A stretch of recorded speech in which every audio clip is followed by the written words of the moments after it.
The aspect of sound, both internal and external, was a major challenge for engineers. But you can be certain that we've managed it and hear it too. Its B4 engine gives the 718 Boxster a typically full Porsche sports car sound.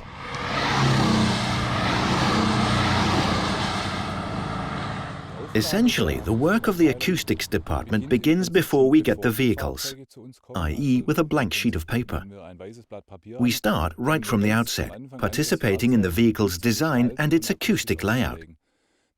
This does not only involve the engine and engine acoustics, rather the acoustics of the entire vehicle as well.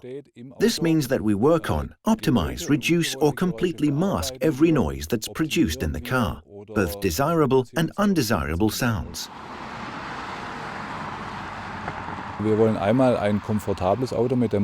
After all, we want a comfortable car that you can sometimes take on a long trip or drive to the bakery shop to fetch your bread in the mornings.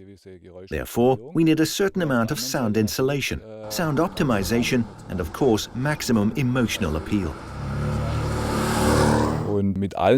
Our aim is definitely to be at the very forefront and to develop and build a car that has a significant emotional impact with all of its systems, not just with sound alone, but with sound as a tool.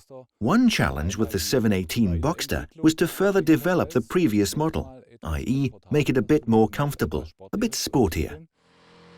We also have a new generation of engines, a turbo engine with 4 cylinders now. And it was a challenge to integrate this engine into the vehicle and develop a suitable, coherent vehicle concept. An engine must be a good fit to the vehicle, and the sound must be a good fit to both the vehicle and the engine. And that was the challenge of this project. The acoustics of all engine components are also part of the development and layout. This is why we're involved from the very outset in engine development as well, so that we can have an influence on the mechanical noises and noise disturbances, and configure the design of the basic engine to ensure that no disturbing noises are produced. And finally, to develop the induction and exhaust systems to enable us to then produce a typical Porsche sound. Traditionally, the engine and the engine's peripheral components play a key role in the sound experience. In other words, the exhaust system on the one hand and induction system on the other.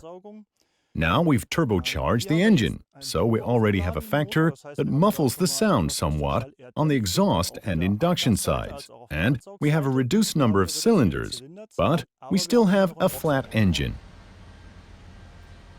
Another important aspect is that the design of the exhaust system is now asymmetrical, so that we can make the sound pattern different from that of an ordinary 4-cylinder engine. Up to now, we've had a flat 4-cylinder, but there are a 2-liter version, a 2.5-liter version, and an optional sport exhaust system.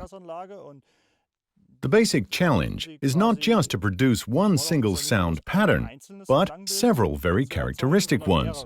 In my opinion, you won't find another 4-cylinder in the world that sounds like this.